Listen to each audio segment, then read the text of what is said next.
of AI for disinformation and things that are false and things that are not real. Don't get me talking about grok. From a consumption point of view, though, the smallest screen, the mobile screen, may be limiting your consumption. What are your thoughts on how far this hyper-personalization can or should go? Cisco created geofence to your own seat. So every person having a seat in a stadium can consume a different experience while they're watching the same match. And I'm talking about 10 years ago. So that's a very different way of consuming media as a fan, when you're like, what I'm seeing on my seat would be very different than the other person is next to me, which is so focused, laser focused. It was state of the art at that time. So happy New Year to you all, and welcome to the 42nd episode of Tech Tuesdays UK. So yeah, a very warm welcome to everyone joining us this evening, in spite of the sort of shower outside. Of course, you're a part of a new and a vibrant and a growing community where ideas flow freely, where conversations are authentic and innovation is sparked through open and honest dialogue. For those attending Tech Tuesdays UK for the very first time today, this platform was born from a simple but a very powerful idea to build a community that ideates, nurtures, and enables free-flowing conversations around disruptive technologies. Technologies with the potential to impact 1 billion lives.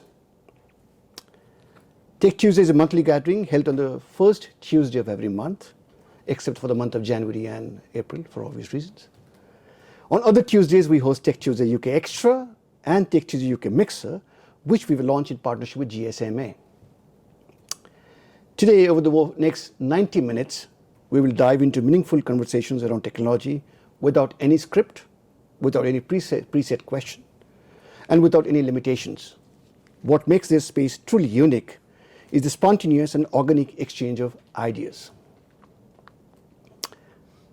As a young and growing initiative, we deeply value your support. If today's session resonates with you, please help us amplify your message. Talk about us, share your learnings, and repost our content on LinkedIn, YouTube, and Twitter. You'll find us across all platforms under the same handle, that's Tech Tuesdays UK. As is the tradition, our wonderful volunteers will connect with some of you after the session to capture your thoughts on camera. These reflections may be featured across all our digital platforms, so don't hesitate to share your experience. So with regards to today's topic, which is on AI and MediaTech, we have an esteemed panel comprising of Erin Rose, ex-Verizon and tech and media strategist, joining all the way from US. Erin, hi. Good morning. Good morning. How are you? I'm good. Thank you so much for joining. We have Muki Kulhan, the co-founder at Original Version and an innovation lead at IBC Accelerator. Please take your seat, Muki. Okay. Put your side. No, I can say hi, Erin Rose. Okay. Thank you. And of course, we have a very dear friend, Panchal, the CEO at ICO. Vaibhav, please. Oh, I see. Okay. Oh, thank you. I saw. Thank you once again, and let's get started. But before I open the floor, a small request. When you speak, please share your name and organization. It helps everyone connect and keeps the community growing. Thank you. Over to you guys. Hi, everybody. I'm Muki. Thanks for coming. As Subhash said, I'm co-founder of a startup called Original Version, which is licensing 3D and data assets of talent management. Do I need this mic? Oh, okay, for recording. Okay, now you can hear me. Hi, we're live on air. And Beb sounds mic too. So hi, I'm Muki, the co-founder of Original Version, which is a soon-to-be launched marketplace for ethical and responsible licensing of 3D talent assets, 3D and data sets. I've also been looking after my own production company and consultancy since 2008, and before that, many years at MTV. In between those times, and now worked with big brands, everybody from like Red Bull and BBC, Marvel, but also a lot of startups in between too. And the last 7 years, I've been the innovation co-lead for IBC Accelerators. So for those of you that don't know IBC, it's the International Broadcasting Convention that is in Amsterdam every year, and it's coming up to its 60th year, I believe. And it's one of the largest media production technology shows in the world, where it's a really great privilege to be working leading the accelerators, which is the basically IBC's kind of a flagship R&D program where we're bringing together broadcasters and academia and studios to really set out big challenges and pain points in the industry. And then we've got like a 5-month window sandbox R&D to work with vendors and suppliers. So I've worked with Vebs and Erin Rose on a few projects a few years in a row now in many guises, and with my specialties lying around very much progressive emerging media, live production, interactivity in the MEGS group, which is like music and entertainment, gaming and sport. Of course, all that is layered in with a lot of 3D content production, XR related, VR, AR, MR, and the two other vowels, AI, which, as we know, has been around for a very long time. But now I think really the last few years, as an industry, we're figuring out what the pros and cons are, and where we can all learn from each other, like through collaboration, and stay responsible for what we're making as well too. We're gonna get into that in just a second, but yeah. Thanks for having me. Let's go with Erin Rose. Let's go with Erin Rose. Ladies first. And Rose, you're live on air. Hi, everybody. My name is Erin Rose Widener. I'm a media and technology strategist. Most recently, I was at Verizon. But I would say for the last couple of decades, I've really focused my work around emerging tech. And so I like to say that I was working in data collection for training LLMs before it was very cool. So I did that many moons ago, and did that for as a vendor for Microsoft and Google. So I'm very familiar with that. Most recently, I've been focused on looking at how to create and creating AI tech stacks to create more efficient workflows in production and broadcast, as well as personalized experiences, which Vebs and Muki know very well, as I've had a chance to collaborate with them through IBC. So excited to be here and join the conversation. Vebs, on to you. Thanks a lot, Erin Rose. 10 years media in the UK. I've not met a single person, no matter where I go, who does not know Muki. Like, everybody knows Muki. Here's a $5 Vebs. My PR machine. Anyway, so I'm Vebs. Started my career in technology, in gaming, entertainment. Then kind of did that for 5-7 years, and then I got into sports, where we kind of ran platforms like Goal.com and Premier League clubs. We created a lot of apps. There was a Apple moment. Then I kind of ran a bit of virtual reality part in Accenture for UK and Ireland. And the last 7 years, until last year, I was in Microsoft and ended up leading media entertainment gaming in services for first globally and later EMEA market. And now I'm running ICO. What ICO is, it's a crossover with IBC as well. We really progressed the idea. The concept was, there's a live sports going on. You all watch TV. Everybody has a second screen experience. Second screen is becoming the first screen now. And the idea is, broadcaster, it's a unidirectional flow of communication to you. Like, you're all seeing the same content at the same time. And everybody's kind of dabbling with the idea, how do you personalize what you see on screen? Not everybody wants to see Messi, no matter how handsome it is, but they are, you want to see the goalkeeper, you want to see what the coach is saying. Everybody has a different preference to see. So what ICO is trying to do is personalize that experience for each of you. From the technology, that's the idea behind it. Whether it's content, whether it's which camera you want to see the match from, whether it's what language you want to listen to, that's ICO for you. So it's when I left Microsoft, we started dabbling with the idea. We polished, and thanks to Erin Rose's vision and Muki's kind of paving the way. We polished the ideas, and now as of this January, I've been officially filed as a CEO of ICO.inc. So that's a new thank year, you. new me. That's a round of applause for that. Thank you. Right, and I met you when you were still at Microsoft. Yeah. And it was a bit of a transitional phase, and Erin Rose through IVC as well too. But I think what that project did, just a great example of taking an idea and a concept of things that we know we need to be doing in our media industry, and really experimenting with what needs to come next. Because it's, what this program does is not about building a product or platform. It's about that no wrong answers R&D sandbox approaches. And we talk about things warts and all, what worked and what didn't work. And so when Erin Rose was proposing the project for, the personalization, looking at, the use of personalization within live sports and what those workflows look like. And when, we had Zanzer Media be involved in the project previously. But maybe Erin Rose, I might pass to you on the evolution of that concept to kind of kick off with around the media. Yeah.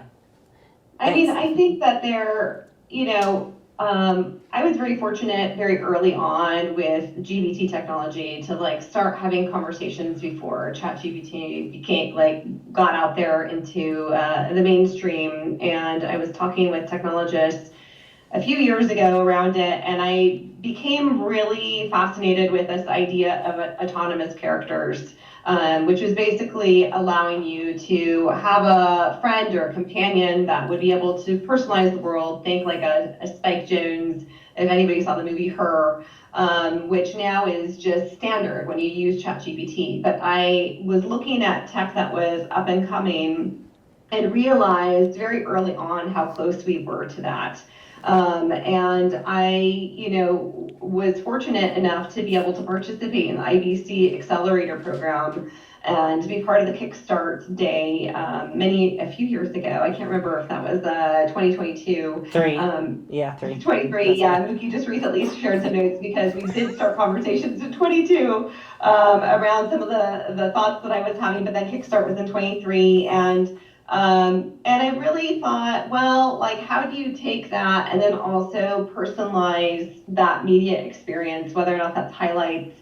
And we thought about different kinds of content, so whether or not it was sports, narrative, reality TV, education, all of these things, because there is so much content right now in the world. And we can't get through it all, and we have no attention spans anymore. It's just been so reduced. And so how do you give people the content that they actually want, and also give the creators a way to repurpose that content in a meaningful way to gain as much of their audience's attention as possible? And so that's what I was really fascinated with, and also just that being able to connect authentically to a human. And that's something that I still very much think about now, is how we integrate technology and AI and all of these elements in a meaningful way to create those authentic experiences. And so that was, I think, the impetus for what I pitched originally.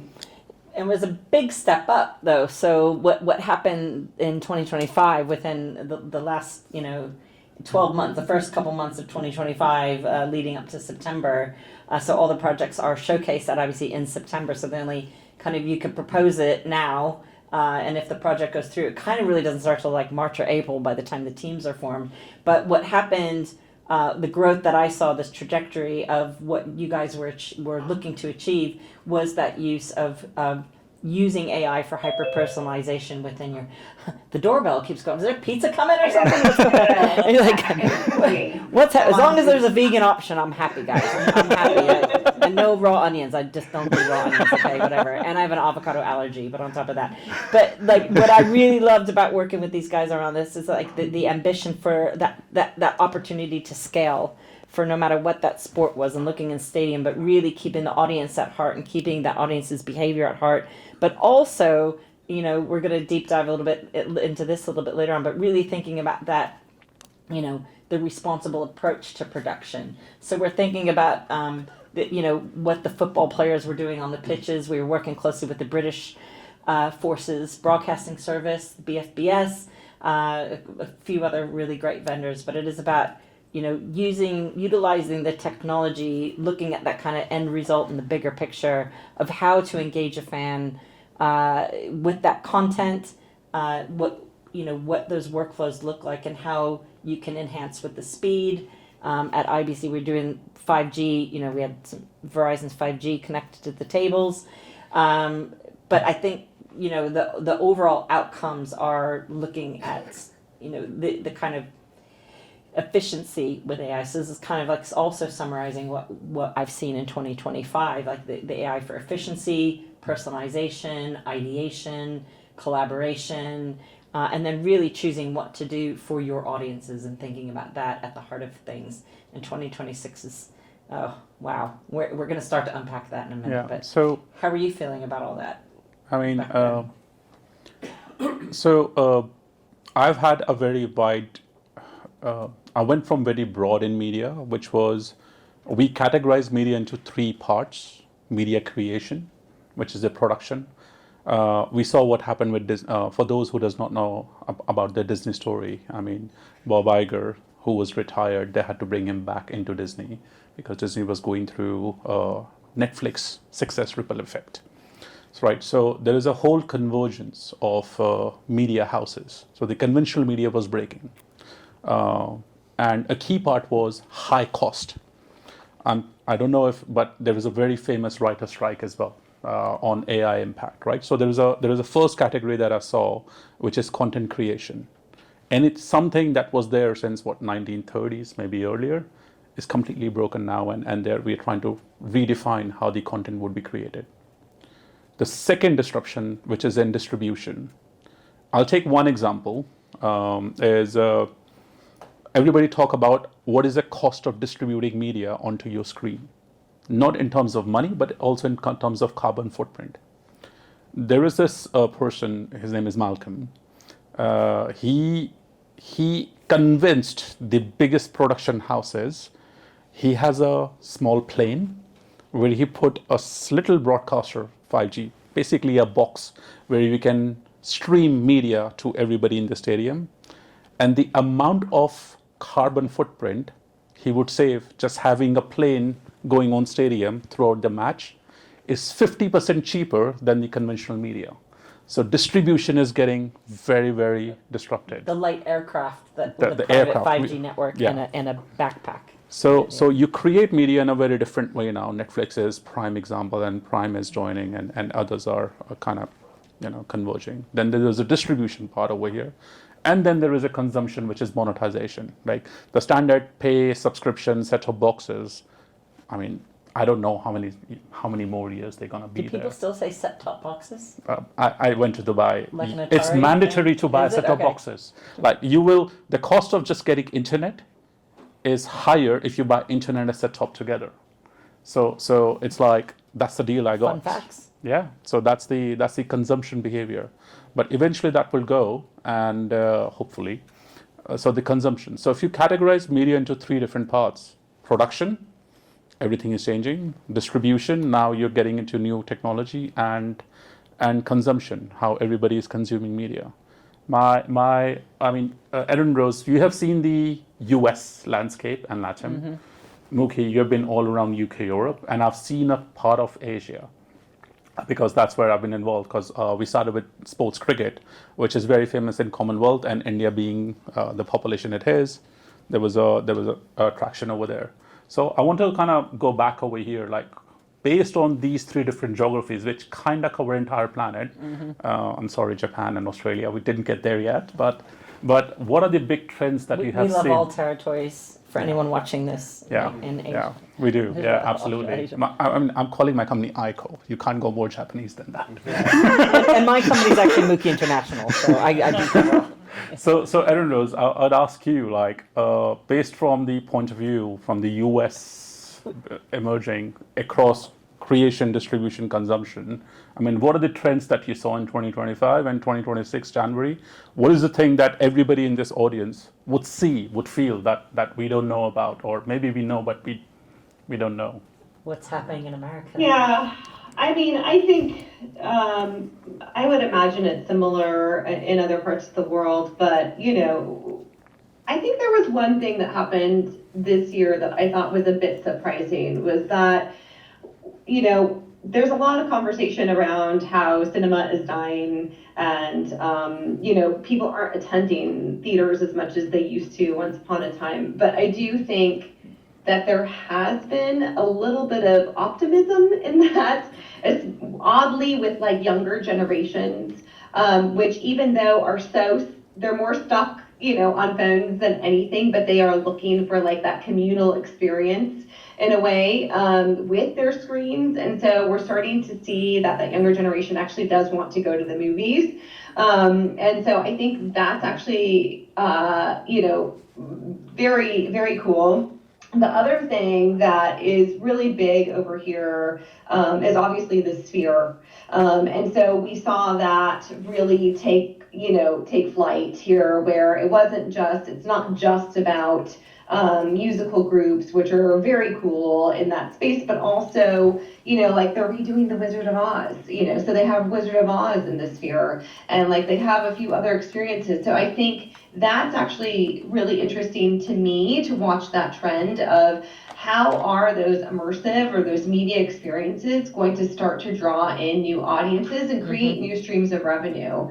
Obviously, you look at the consumption of social media and how that's really, taken some of that share away from TV shows and films and all of that. And that's not going anywhere. But I do think it's interesting that microdramas are having their moment right now. I love that microdrama. Yeah.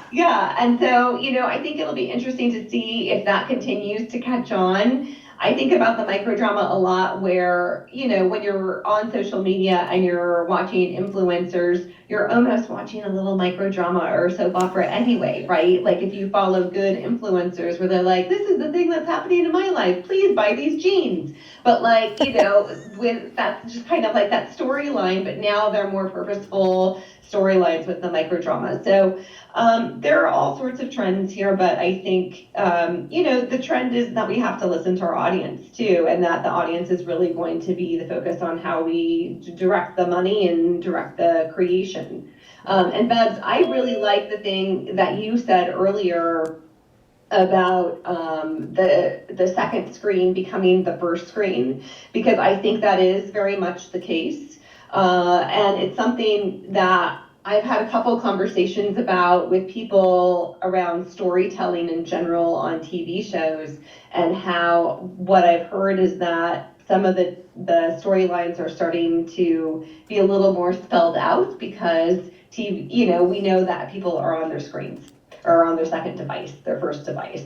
So I think that's kind of my overview on the narrative, but I would also say that in terms of broadcasts, I want to say it's 90% of broadcast right now is sports, which is a major shift from the last decade. And I would imagine it's the case in Europe as well. Do you think because that has like the live element?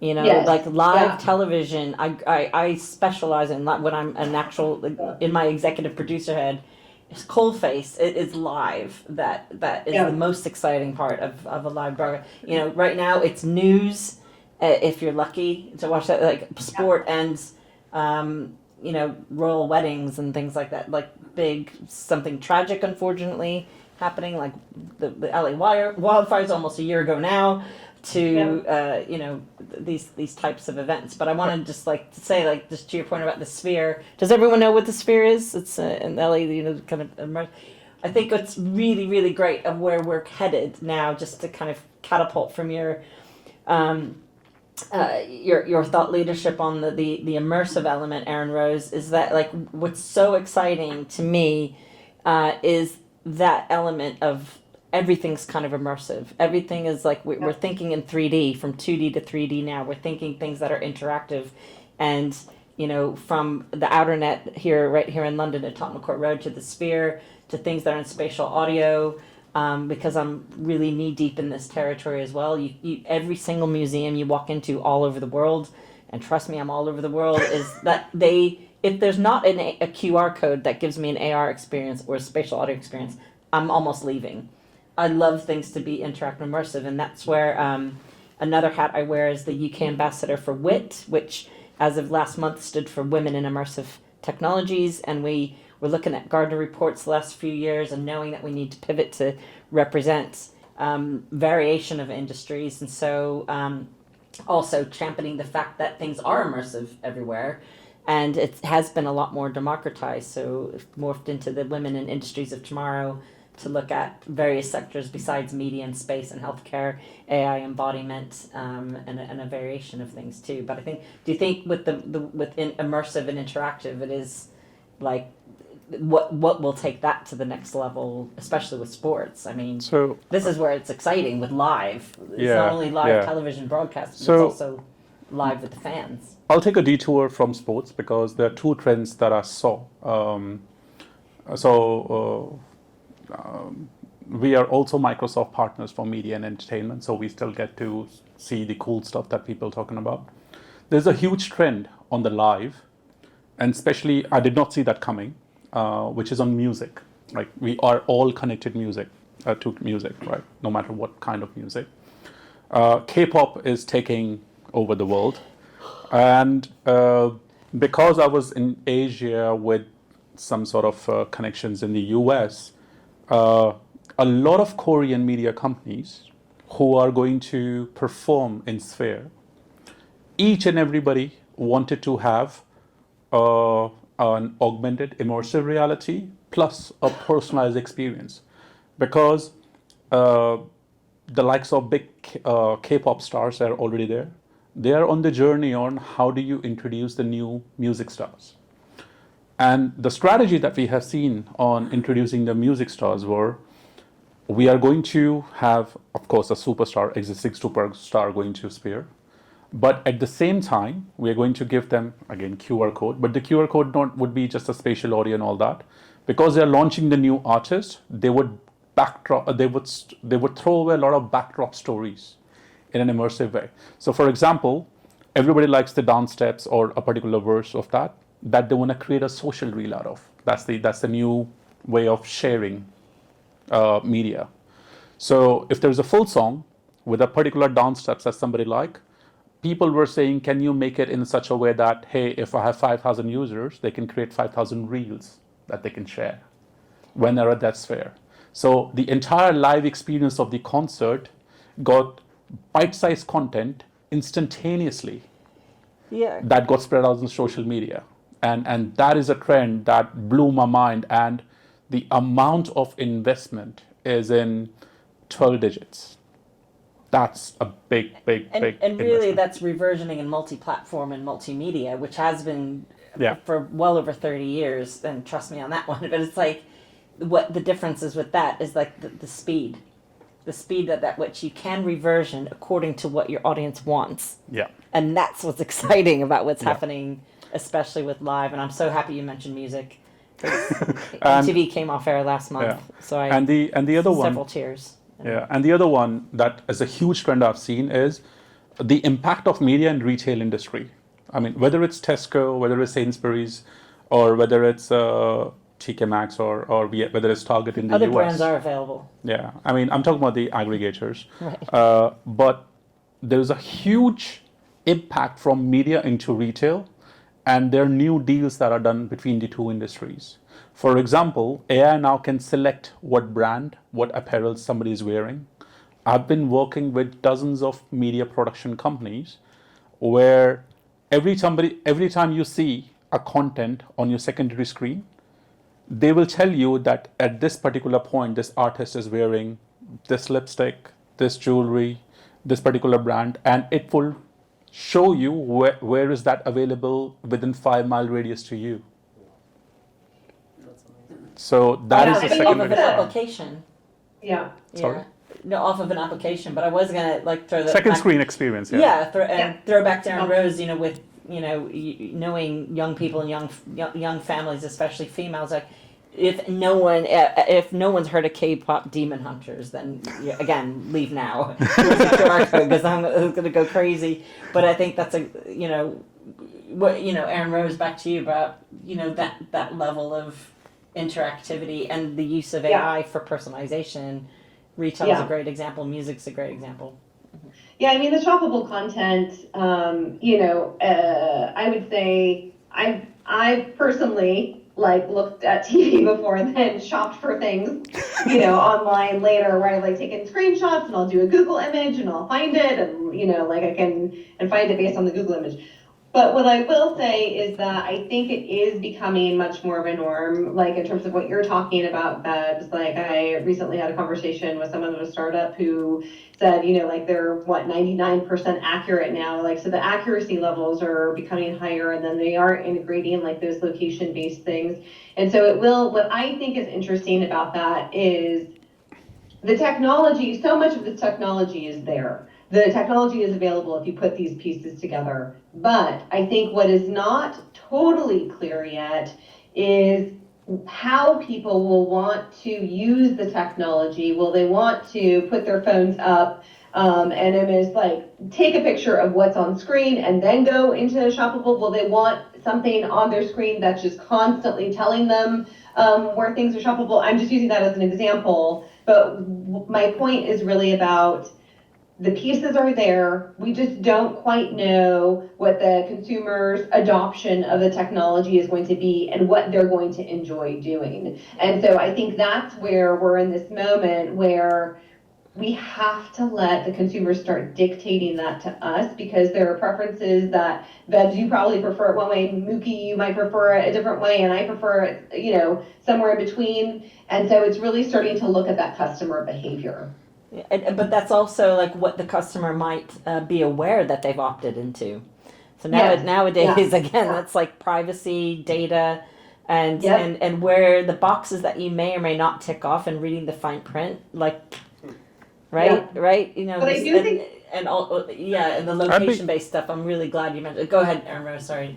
I was just going to say, but I think that going back to your point in terms of retail, the brands really are going to be driving these new media experiences too. So I find that really fascinating. And I was just on this call the other day with a group of leaders, and we were talking about things, and we were talking about how, in the past, media has really driven like innovation, and it's still driving innovation, but it almost feels like other verticals, whether or not it's healthcare or whether it's retail, are really starting to have that financial backing to innovate in these new spaces. Yeah, I want to hear from audience. I mean, everybody watch media one way or the other, and I mean, everybody loves. Who here has a phone? No, okay, that's a good start. Yeah, so maybe let's hear from the audience their perspective and what their point of view is. Feb's done Tech Tuesdays before, can you tell? We're just like, oh my God, we have so much more to say. No, great question to you guys. Yeah, we've been talking to each other for 2 years. We can talk for another 2, so and many more to come, Febs. Yeah. Best friends forever. But happy to take perspective over here, like anything. Maybe the question is like, I would be, can I ask a question? I would be curious to know from a selfish perspective, I guess, and just a knowledge perspective, curious perspective, is anybody seeing a new technology that they're enjoying or they're hearing about that they would love to explore more? Yep. Within like that media or tech space that they're curious about. Yeah, I was going to throw something similar. Like, what's exciting to everyone? It's the start of the year. What was on your Christmas list you didn't get that you really want? Nothing. It's a shy audience. They just want building blocks. They just want like that. Oh, we have a roaming mic, but yeah. I mean, I think let's throw this out there, which we haven't talked about yet, which are like Meta Ray-Bans or, any, like, because I think, like, that's also really interesting in terms of, like, new tech and how people are starting to adopt that and use that in terms of their surrounding. Mm-hmm. And so one of the things that, I kind of alluded to, or I talk about a lot, too, is that media is everywhere. And it's not traditional media in the sense of film or TV. It's also identifying those things. So you think about Vebs, even just we'll go back to that retail, that shopping experience, but being able to have kind of like that second screen in your eyes experience where you are able to look at the world or take notes or, ask questions about something immediately because, a computer is watching what you're looking at. And so we're starting to get into, I think, also this new era of interactivity within your real world. And in a way, it's kind of one screen. It's because they're all connected. The glasses Yeah. will be connected to that's all cloud connectivity, right? So your phone on your watch is connected to your iPad, connected to your. I think you I think that we have a connectivity. question. Yes, thank you. I just want to go back to what Webb said initially about the disintegration of different steps of media. One was production, second was distribution. I come from a production background and a creative background where I worked with news television for many years. When you say complete disintegration, I also feel you talked about the writer's strike. But what is the replacement? Is it already here? We keep on telling, it's the future. And sometimes now we say, no, it's no more the future, it is the present. But what exactly is the impact if we talk about the movie business, creative aspect of it, and the television, one. And number two is a question which I always ask. We are talking about connecting, second screen, third screen through the cloud and everything. And while watching sports and concerts, everyone is able to interact, the interactive business you talked about. Do we need that much of content? There's so much of content in the world already. If a concert is going on, like 5,000 people creating their own reels, is it like business point of view? Is it a model, a profit model or something? Okay. Where is it going? I'll give my perspective and then hand over to the production gurus who are sitting next to me. I'll go back to when Charlie Chaplin was there, right? The first movies, right? There were barely any computers.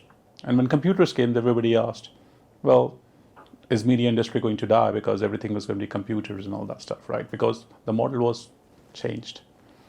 Whether we like it or we do not like it, this is a similar moment. Saying which part of it, I can go to a very deep level of these are the areas and this is where AI is making an impact. But that's like saying where computer made impact when they came, right? It's everywhere. Whether you take the pre-production on script writing, whether you're trying to storyboarding on conceptualization, whether you're looking in terms of the script narration, whether you're doing the artist's preparation before they do, whether you're looking at the music, the sound, everything, right? So everywhere. Just like imagine back where we did not have computers, but we had theaters, and when computer and technology came, there was a disruption. Now you can go and argue, well, that media has died, but has it really? You have emerged new trends that we have not seen. Now imagining 2025 when Charlie Chaplin was there, I think it would be very hard. Similarly, it's very hard, at least for me, to imagine what this would bring.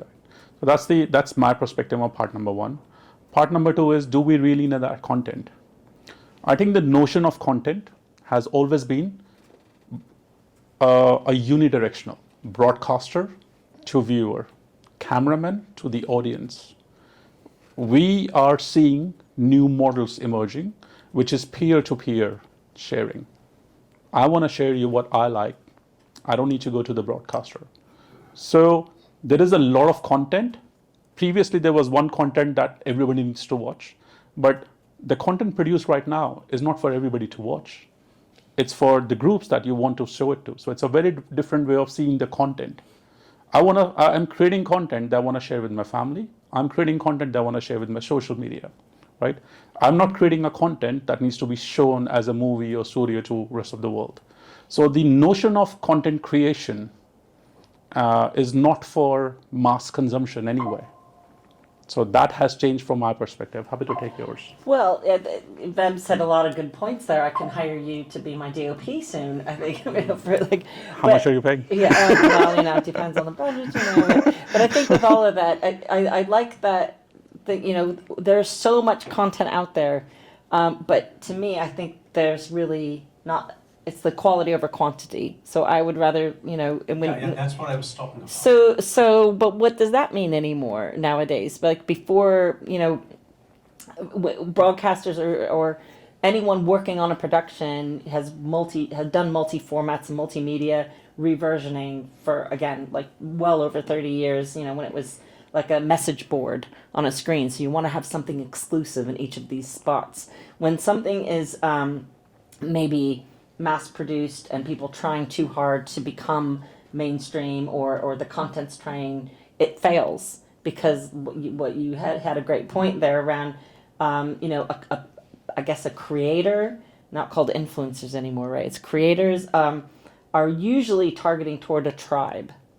And that's when things work, because they're producing from passion and producing something that they believe in, and that then if you build it, they will come. And that's how that kind of word of mouth spreads out. The difference between what I call barefoot budget, shoestring budget, bootstrapping, kind of like, the smaller kind of productions, or even if you're Mr. Beast growing your empire with content, versus film studios, broadcasters. The difference with that is they're working on major IP with a lot bigger budgets. So they normally have budgets allocated to reversion and cross-produce.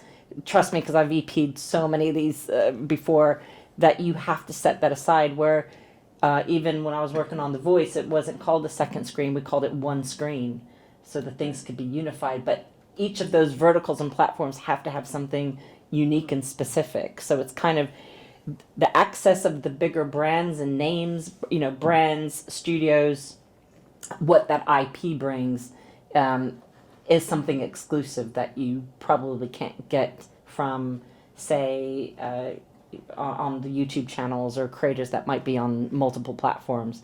The biggest hiccup there is the use of AI for disinformation and things that are false and things that are not real. Don't get me talking about Grok. I will tell you. It's harmful, and it's not responsible at all. I've got my buddy Catherine here from Amici, which is, looking at ethics and responsibility, but the responsible use of AI in productions across the board, from television and broadcasters and smaller indie studios across the board. And they're working tirelessly, like looking at what a standard could be and what that could look like. And it's so important that we think about that, whether it's productions in America or India or Dubai or anywhere else, is that, you as a producer have a responsibility to produce responsibly, but again, in parallel, creatively with your heart, and then your audience will come to that there too, I think. Sorry, Yeah. I'm done with that. Thank you. Thanks. Yeah, please. My name is Mike Short. I chair UK Telecoms Labs, but I'm the former chairman of the GSM Association, long career in mobile. I'd like to ask about distribution in particular, because I think that's a more critical bottleneck than perhaps creativity or maybe even consumption. What do you define as the second screen, and how is that second screen changing? Mainly from is it a PC, is it a laptop, is it a mobile? Can you define it? And can you see some characteristics in different countries, recognizing not everybody has the same spend power or access to the internet that we might have in the West? I still think that the second screen is the phone, and I think maybe the first screen, it's tough, right? Because I think when you look at, and I am hesitant to quote this, and Muki or Vebs, you might know, but I feel like the most amount of hours that were watched on YouTube were actually watched on TV screens this past year, like that there was a shift with that. And so, TV still have a place, but it is still very much the mobile device. And I think that it is our older generations that are not, in their early 20s or teens, who maybe do more on the laptop than their mobile devices, where I think the younger generations are doing everything on their phones. And I think that's a bit of a joke too, right? Is that like the kids these days are like, why would I do it on a laptop? I'll just do everything on my phone. Yeah. So, Babs, you look like you have an answer ready to go. Well, but can I just jump in there about that? Because in the UK, I do know like loads of 30-somethings, and they've never paid a TV license.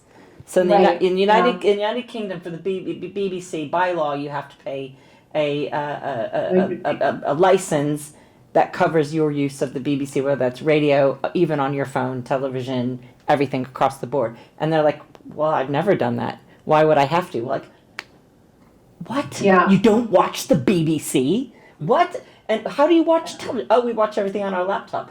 Oh, just YouTube or da-da-da. I'm like, what about music? What about radio? What about the BBC World Service? Where do you get your news? Spotify, blah, blah, blah, everything. Just like blinking, like, that's, where do you go to the store? Where do you get your bread? To the store. Well, by the way, I mean, my dad told me, I told him about licensing. And he said, well, yeah, a long time ago in India, there was a TV license in India as well. This scrapped in 70s or 80s. Anyway, coming back onto... was there any other parts of that story?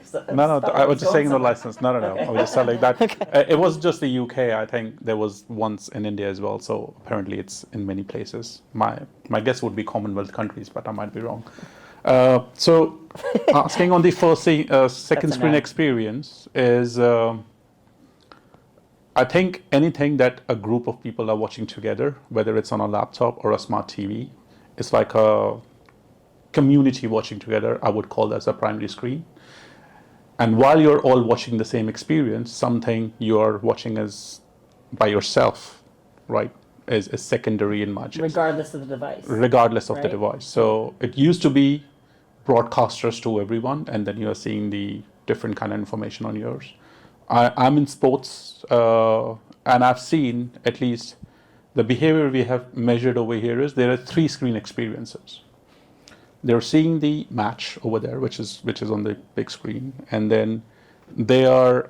I've seen consumers kind of doing their social media for that one on the secondary, and some of are in iGaming and all those areas. They're kind of using the third screen experience. So there are 3 screens going at the same time. With 3 batches of content. Yeah, in a 3 to 4 hour cricket match, for example.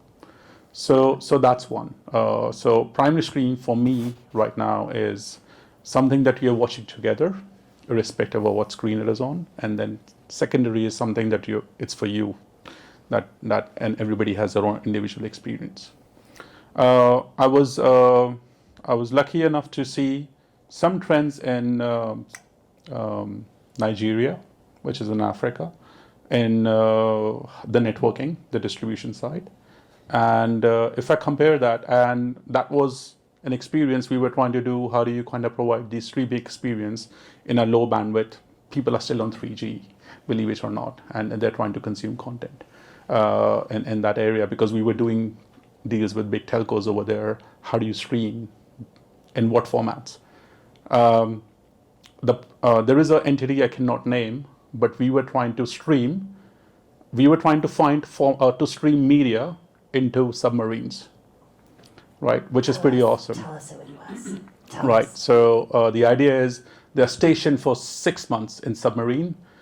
You cannot watch 4K Premier League over there, but you would want some sort of entertainment, right?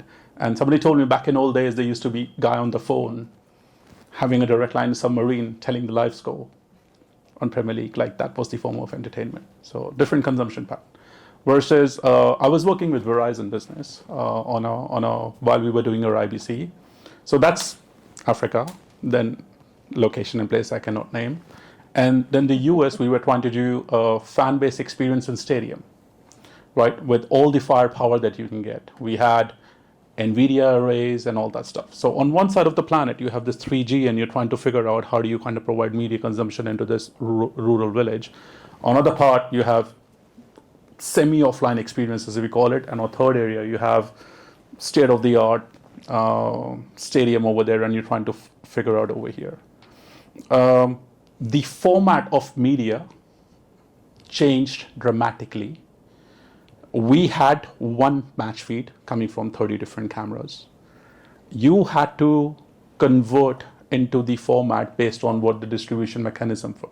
For example, of submarines, there is nothing more you can do that back in old days when you had 144 kilohertz of audio going in a very tiny bandwidth.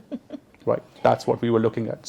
And also in cruise, because when you're on ship, you want to see the score, or you're not plane, you want to see, you want to hear the media. You figure out how the distribution is done in a very different way. For stadium, I think it's a public news now, so I can talk about it. Real Madrid stadium experience. That's something I was part of when I was in Microsoft. Cisco created geofence to your own seat. So every person having a seat in a stadium can consume a different experience while they're watching the same match.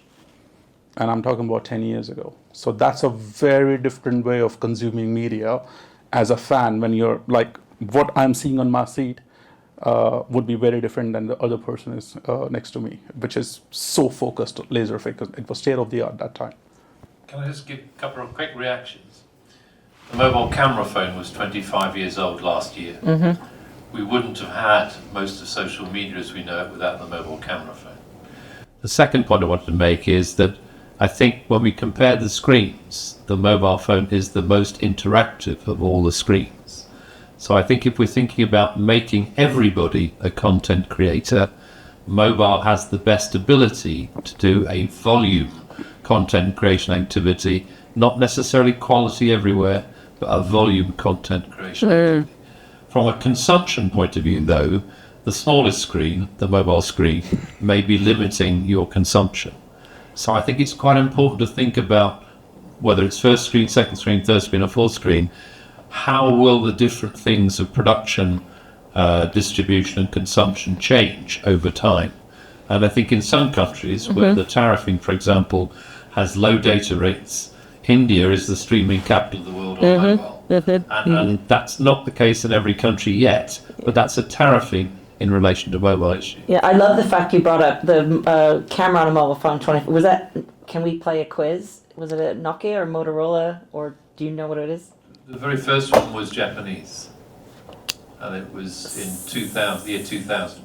Kyocera, I think it was. Oh, right. Okay. And they Fun facts. They initially combined cameras with cordless phones. Right. And then they combined cameras with cellular phones. Right.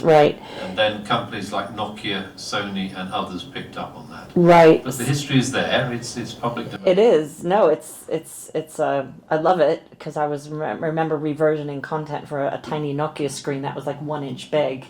We also used to call it citizen journalism. Right. Back then.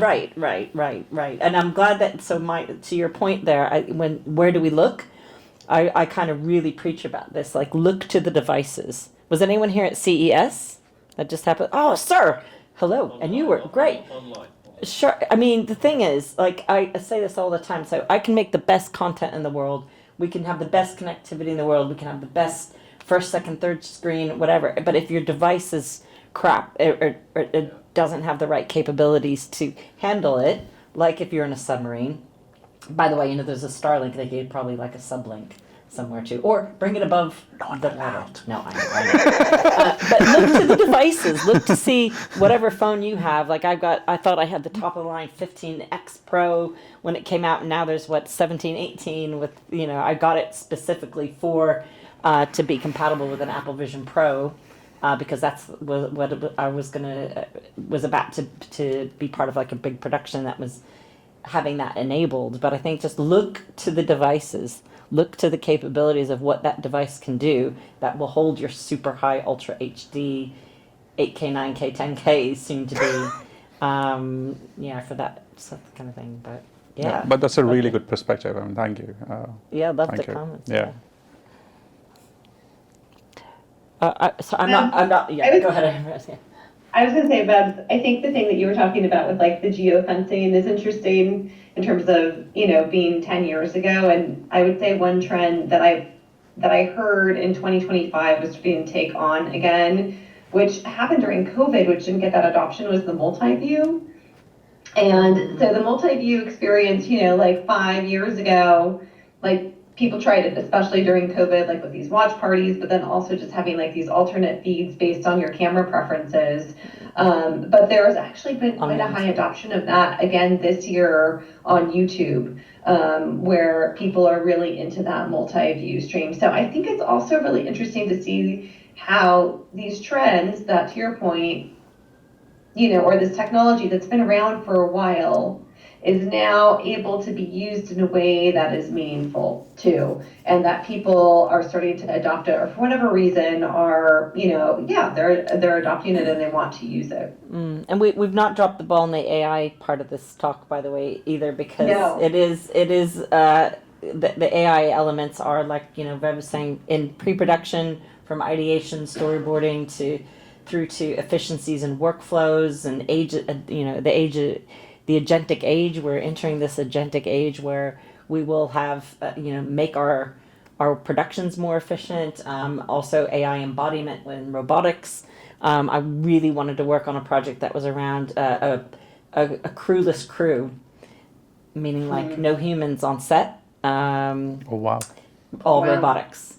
And that nearly was an accelerator coming up this year, but the proposal changed to a live music proposal, believe it or not, with MIT. So I was talking with MIT about this, right? And you can't, get to the top of the top, creme de la creme of like international research. But I think it's, looking at all the way through this chain, AI is in there now. Would have been a different conversation a year ago. Would have been a little bit of a different conversation 2 years ago, and a very different conversation 3 years ago. But I was really happy you guys mentioning kind of geolocation, and if you're looking at kind of, that spatial anchors that happen, if anyone's played Pokemon or has used Niantic, and again, whether you know it or not, you're being tracked.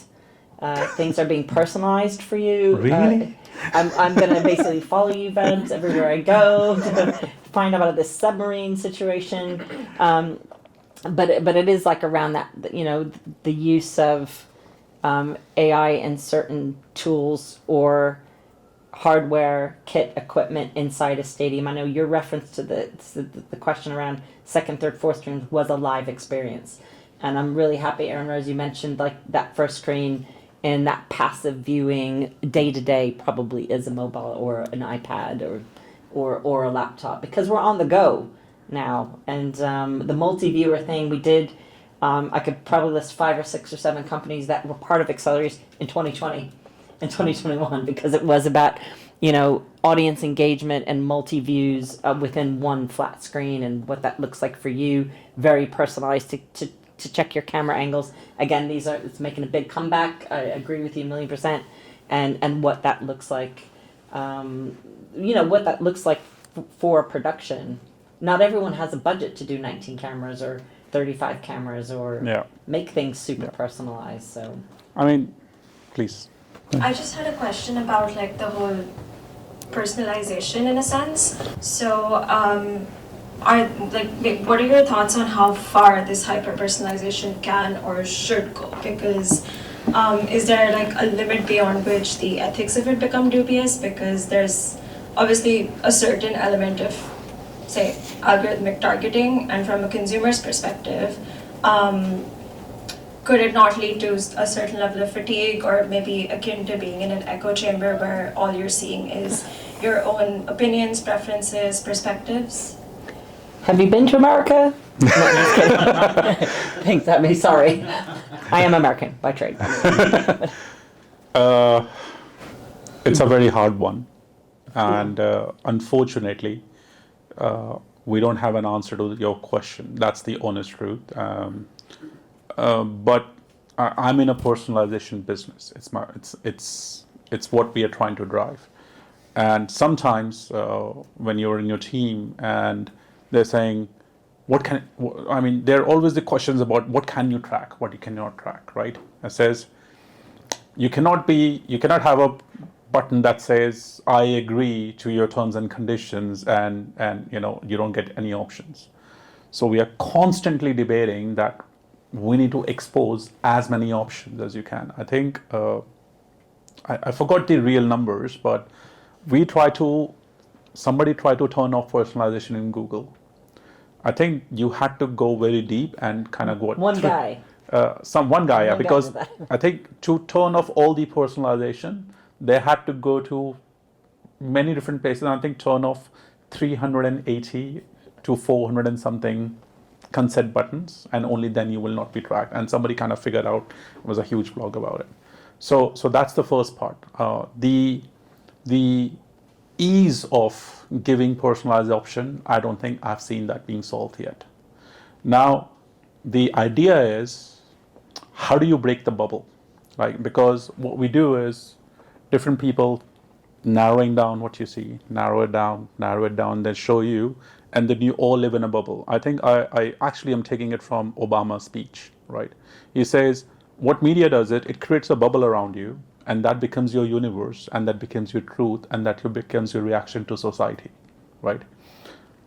That is deeply seated, at least in ICO. So we tell people that this is a bubble, and we give them option to boop, break that bubble, right? That's the best we can do, because there's a counterweight to that is if you do not provide a personalized experience, then people will not be engaged anymore. They see things that they don't. We produced 16,000 insights per match, 16,000 in 10 different languages right now. So if I do 16,000 times 10, that's one match. We are covering 20 match a day, which used to be 16 match times 365. That's just cricket. Football is coming and all that stuff. So that's humongous content that we are trying to. Now, not everybody's going to consume that personalized content. The idea is like, what part of it is right for you? What part is right for somebody else? So we don't have an answer. Is my opinion so far. But that was a great answer, Vebs. And by the way, I'm so proud of this guy because I saw him like build all this from next to nothing. So it's really come on, another applause starting with you. Yeah, there we go. But I think sport is a great kind of get out for all of that. And I know that you do responsible tech because we've hammered this in together with so many of these different items and projects. But I think it's like that allows you to become lost in that bubble. I think the danger is when that bubble is leaked or there's say bad actors in that bubble that might use your data and your personalization for something different. But that's even including location tracking, things that you forget to switch off. Now you do need 573 buttons to kind of track and push. But sometimes, like if you're sitting around, you just go to your phone and look in apps and see where you've consented to location tracking, for example. You'd be surprised what's being also updated while your phone's working behind the scenes, and sometimes that kind of gets in the way. But there's some people are definitely in a bubble where they will only believe what's in that bubble and not be open-minded or look to see what else is happening, whether that's sports or politics or day-to-day what you do for your job. Sometimes I get like, oh my god, I'm such in my tech nerd bubble, my LinkedIn algorithm is only showing equality and responsibility and R&D and innovation. I totally missed this post of my friend that lost her job and she was working in a charity, and I was like, oh my gosh, I missed this post from like 2 months ago. I'm so sorry about that. She's like, you can't see everything on LinkedIn. Can you? I'm like, you're right, you can't, because things and that's supposed to be like a business platform, right? And it's so easy to be sucked into that. I think you're right. It's just like a never-ending cycle, but I think you can take responsibility for your own behavior online. You know what I mean? Like you can take, young lady, you will take responsibility. But you can kind of make an effort and maybe play around with it for like a month or something and see like what you actually shut down and what's coming into you. You might be surprised there's going to be news articles or things that like, oh, I didn't know about that, and might genuinely love being outside that bubble. But then like I'm in a million WhatsApp groups, industry stuff too, and then I'm able to kind of go back into those circles there too. I mean, I want to, Erin Rose, are you kind of finding that it's the same kind of thing? I have so many thoughts on personalization, as I'm sure you both know. But the thing that has been very top of mind to me that I've been thinking a lot around personalization, and just I think someone in the audience mentioned the sheer amount of content that's out there, and I think that they kind of go hand in hand, where the thing that I worry about or think about is how siloed we've become in our own lives and how we are missing these communal experiences. And so to answer one of the questions, which is, yes, I think hyper-personalization is very real. I mean, you think about where we are now versus where we were 2 years ago, 5 years ago, and it's not just advertising, it's all of it. And, Vebs, we think about like what we did over the course of a year and a half, where you're able to have a much more personalized experience than what we started out with, and that was live, and so, that the technological advances are really lending to that hyper personalization, but where we have to be so careful and thoughtful is making sure that we remember the human experience and that we remember the communal experience. If you think about, the hyper personalization getting trapped in your bubble, I think we can all talk about that and how we all are trapped in our bubble. And to Muki's point, yes, be thoughtful in terms of the content that's coming at you, and how you follow all of that, and, follow something that's opposing to maybe your perspective, which I certainly do, just so I don't get completely caught in my bubble.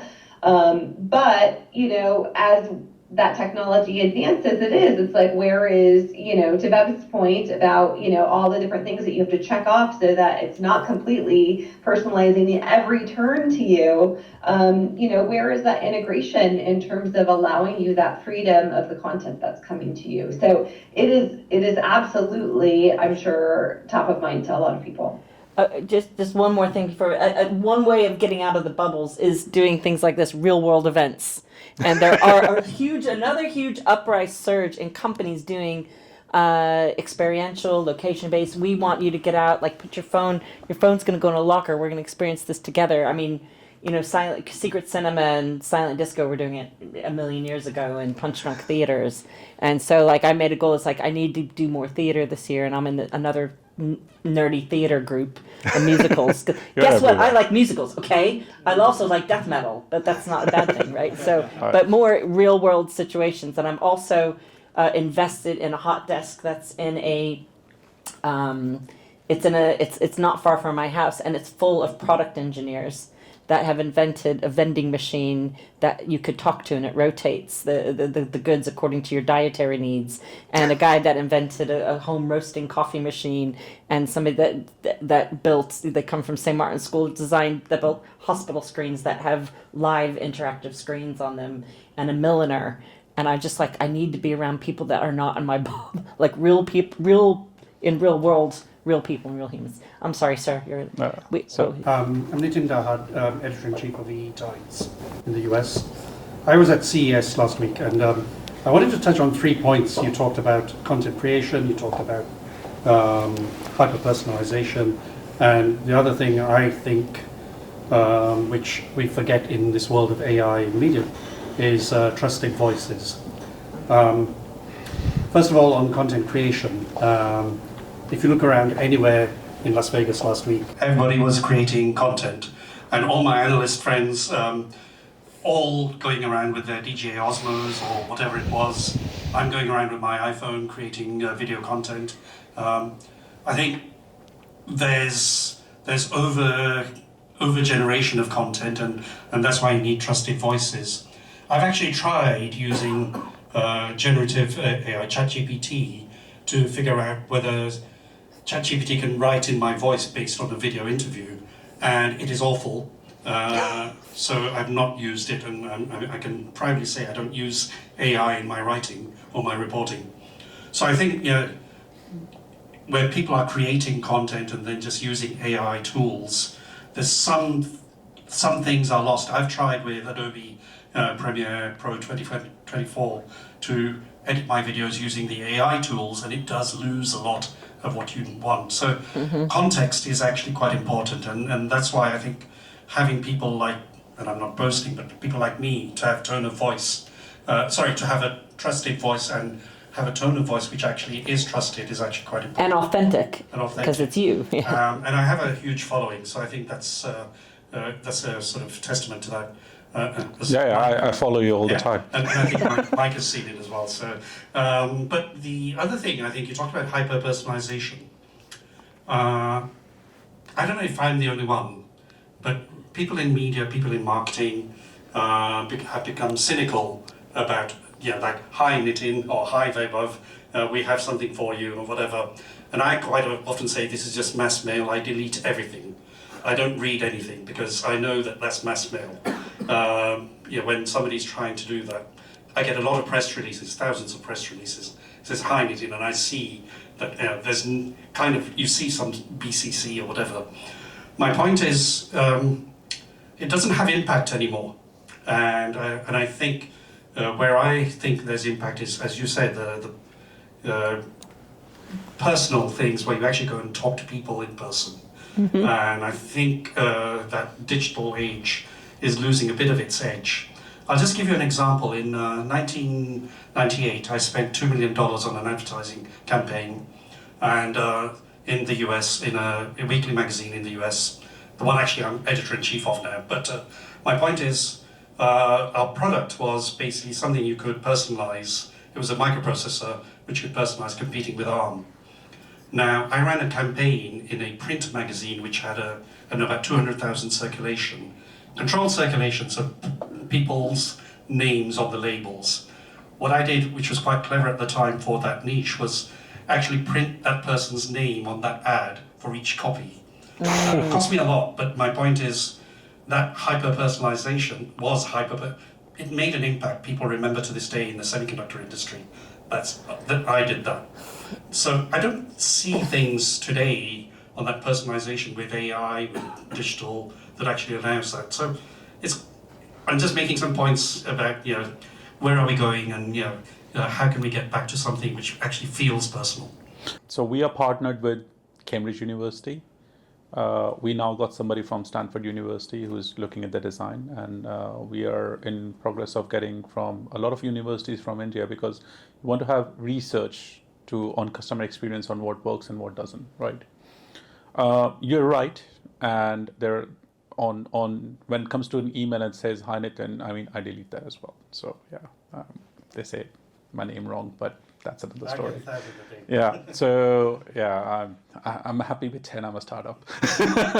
But the point over here is there is a trend that is dying on hyper-personalization, but there's another trend that is rising on hyper-personalization.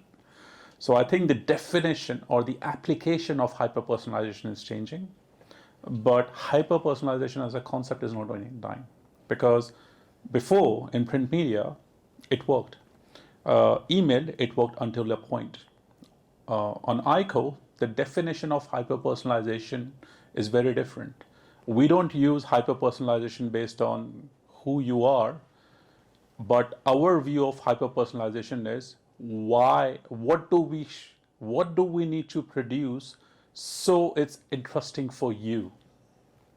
We are not trying to use hyper-personalization as a mass mail, put names and their age, gender, correlate with the trends of the market. We are saying, if it's Nitin, why would Nitin in his 24 hours a day would care, and what you would care about, right?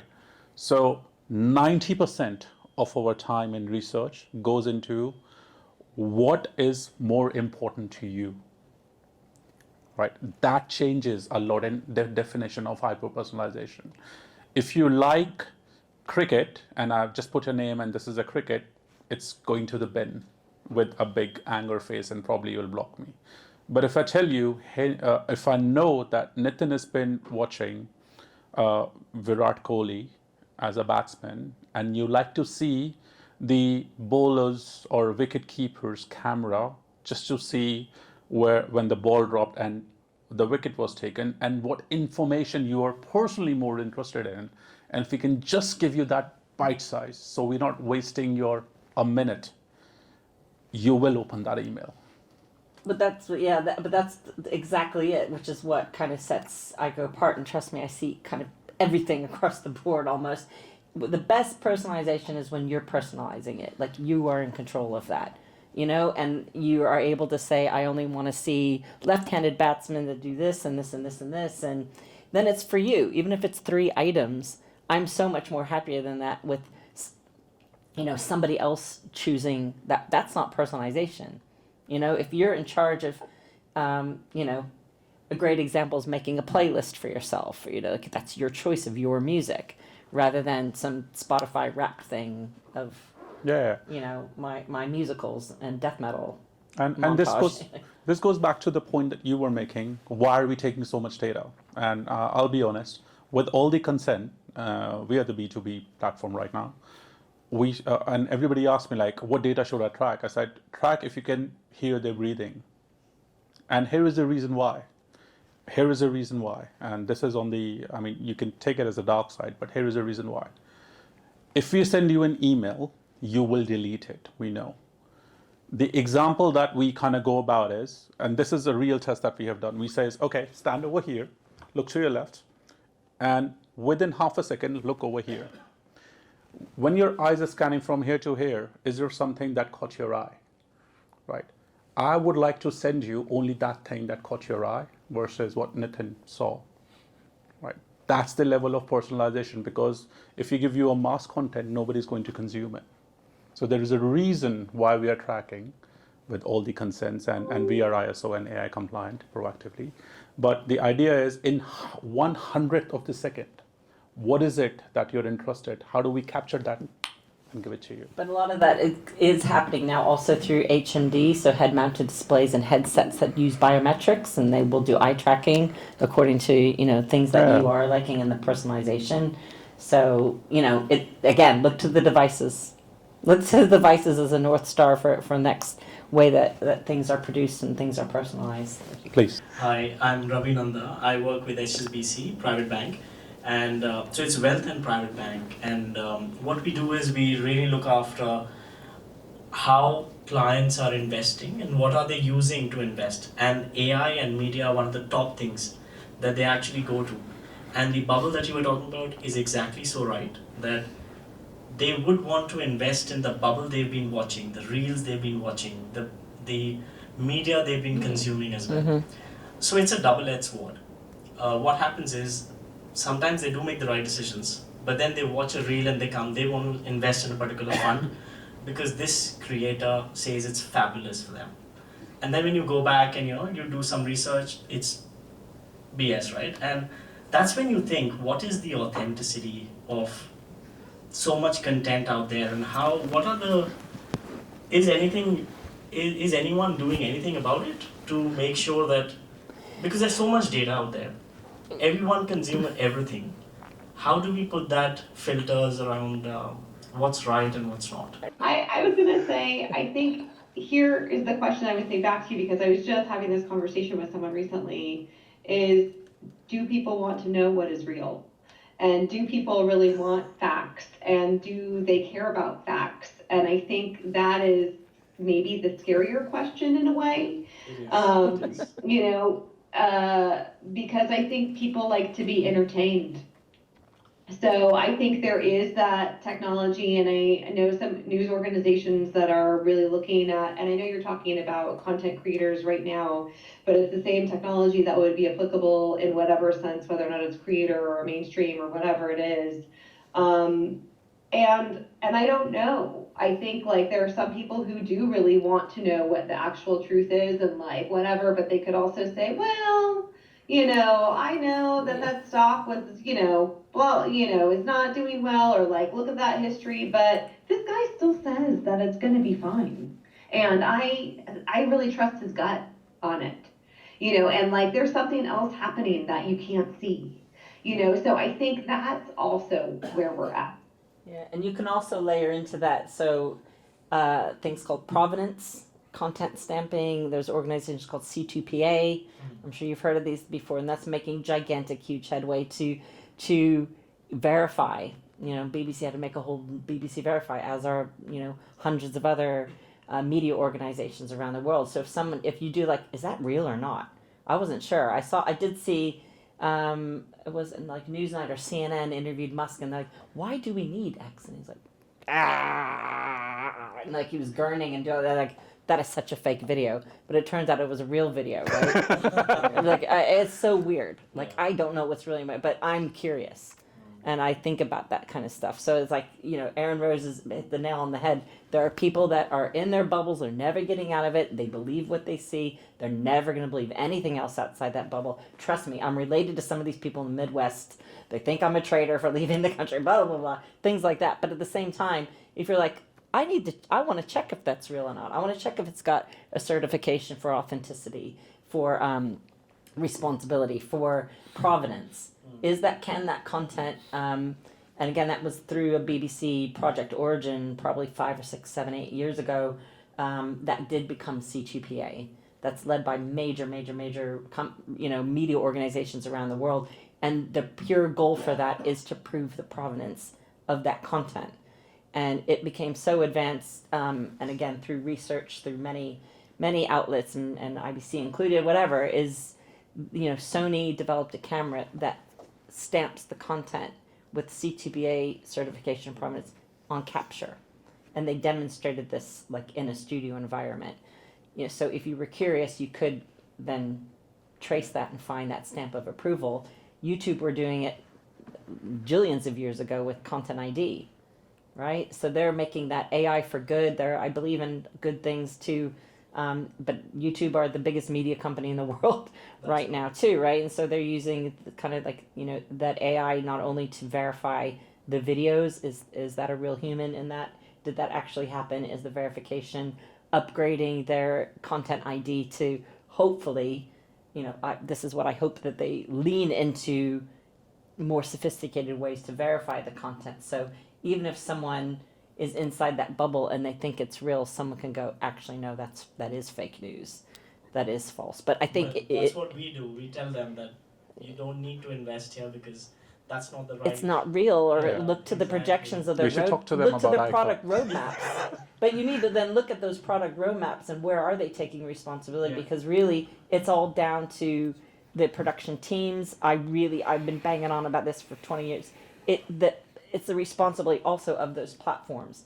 If a broadcaster, a media outlet, newspaper, magazine has that responsibility to publish authenticated, legitimate stories, those platforms should also take responsibility on what's real and what's not real too. I can make a whole nother 3 hours about this subset. Anyway, we have. Yeah. Oh, more questions. Hi. Thank you for your patience, sir. Oh, thank you. Aman, Hi, Aman. lawyer at this firm, Reed Smith. Oh yeah, we've heard of that. Reed Smith, yeah. Okay. So, I think my question, and I'll be poking you a little bit on this, because you mentioned something about Croc a little while ago. So to go into that slightly, the different tangent.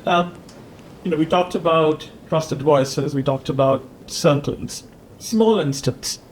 I love fluffy animals. So on Instagram, I get a lot of fluffy animals, panda sneezing and whatnot.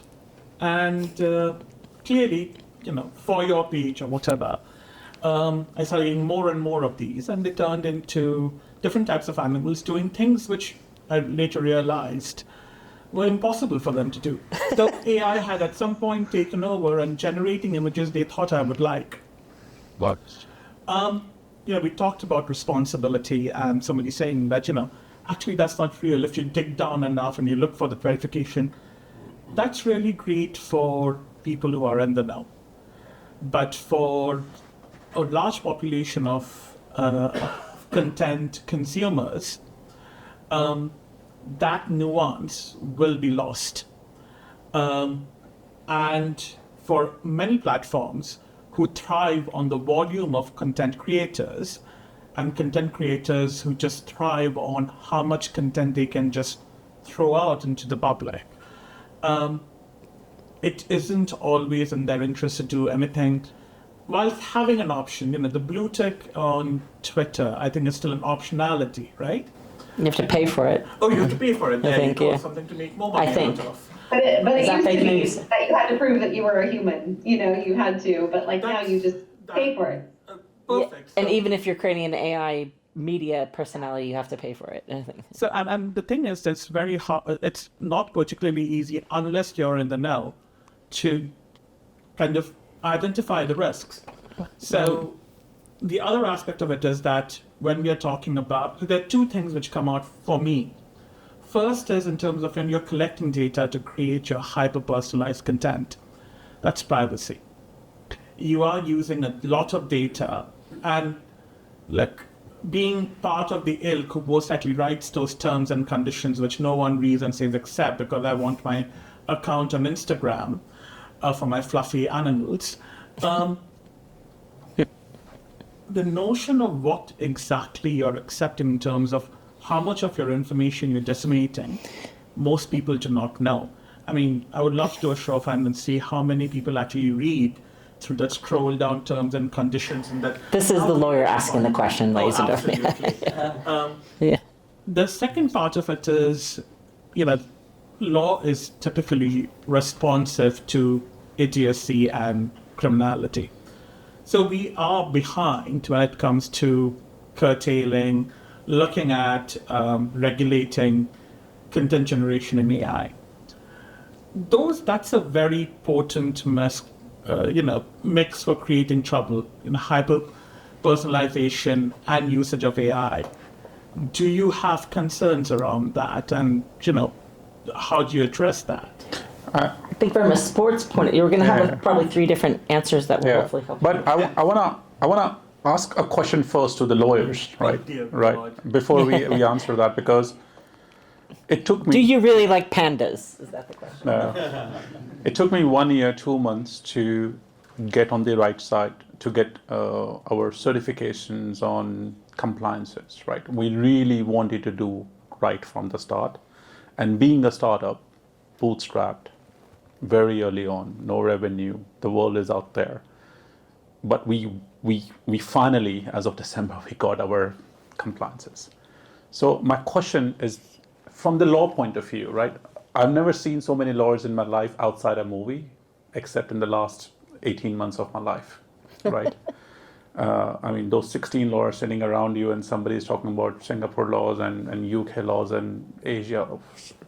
So my question to you is, what the language that you write in terms of conditions, like there are companies like Wise is a good example, non-media, but they says, here is the TUC, terms and conditions, but this is what it means for you, right? When I was in Microsoft, we had an innovation that all the 24, 30, 50 page of contract, they created a 1-page contract that was legally binding for somebody to sign it, right?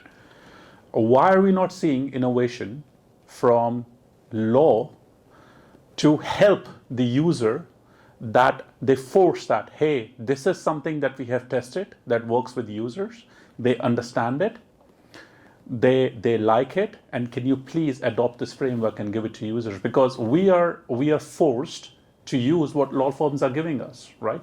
We have no say in it. There's nothing I can do about changing those terms of conditions. I have to go because those are the lawyers. My question back to the law firms are, what are you doing about it to make it easy for users and for companies like us for them to select the right personalized? Because right now, from the company point of view, we don't have a choice except to give them a document that nobody reads. Why is that? And get some new lawyers. Maybe because that Sorry, affects your business, right? it's a really That's the companies dictating it, right? I mean, I would imagine the companies dictating, or they're like, this is that you're being very responsible with the way that you're looking at it, and I think that's not the norm. I think, the right answer to that is, we need to maximize how much we are charging you. So we charge £1,000 an hour. Yeah, pretty much. Plus VAT. and disbursements. Effectively, we need to make sure that the longer the script takes us more longer to write, so we can charge you more. So that's the right answer. Now, the serious answer is the lawyer's role is to execute what the legal requirements are. If the law is there, it's our function to say, to cover all of these compliance points, this is what you need to tell to the client, right? That is how a law firm would ensure that it is covered, because the last thing you want is something to be missed, the client getting sued and the client then suing the lawyer saying, hey, you gave me a shorter answer and now I've gotten sued because now I'm not compliant. So the first step of it is to ensure that everything is in compliance, which means for a very long script. Now, if a company says, I will disclaim liability, but you give me a client-friendly form, that can be done. But there are two buts to it. Number one, does the regulator allow for that? Or does the regulator want you to tell the end user everything, including the kitchen sink? The second thing is, who decides which aspects are key? That's a selective process. If you are selecting that, are you ready to take on the liability if that isn't enough? That's where the confluence comes. The second aspect to it is, what law prescribes is actually the minimum requirement. Law is never, especially in these circumstances, this is the maximum you need to do. After that, it's the client's fault. That entire notion, which when I went to law school about the time Noah was building the Ark, which said caveat emptor, buyer beware, that life has passed. We live in a very litigious society, so you disclaim everything. And on that note, just to let you know, whatever I said about law is disclaimed. That is not the view of Reed Smith. That's my personal view. But I think to your point, the reason you need the 16 lawyers and about 20 foot of parchment is because that's what the red letter law requires. And a law firm will not take on the liability of giving you something which doesn't cover all 20 points. Now, for different industries, you do have one-page summaries. For example, in the finance industry, you might have an offering circular, but you would have a summary of terms. So different industries have gotten there, but that has taken a lot of input from the industry and the regulator. Now, maybe, and this is giving this industry a bit of a way out, is because content creation and this what was the term used? Super personalization? Hyperpersonalization. The entire technology around it and the notion around it is evolving so fast that law doesn't have the chance to catch up because technology has moved so fast. So it's quite possible that given 5 years time when things settle down a bit, law and industry can come together. That's the hope. I love let's talk in 5 years' time and see where for you and me. Let's go for beer with pandas. We'll meet at the London Zoo. Think about it. Oh, I would love that. Okay. But yeah, sorry. Can I just go to I think the thing with ICO, because I've seen this company develop and grow when it was a barefoot budget, shoestring budget, bootstrapping, Doc Martens preferably. The data that they would be collecting, and just make me the right woman here, whatever it's called. I don't know what you call them. Do me right, make me right. Anyway, correct me if I'm wrong. Is the data that they'd be collecting from a user is quite specific within your application and not being broadcast to third-party media companies or used by third-party media companies. And the data would be captured, but then that user could choose what is personalized to them. So they're giving consent to what they choose to give consent to. That's one company out of how many though? That's the problem. But we have a great example. I think. Sorry, go on, Erin Rose. I was just going to say, but I think that's not the norm. Going back to what I was saying earlier, is that I love your original question, because you were coming from a place of how do I ethically connect to a human, which is what I think we always wanted to do with this project. But I do think about, the cost of legal fees and compliance and how every territory is different.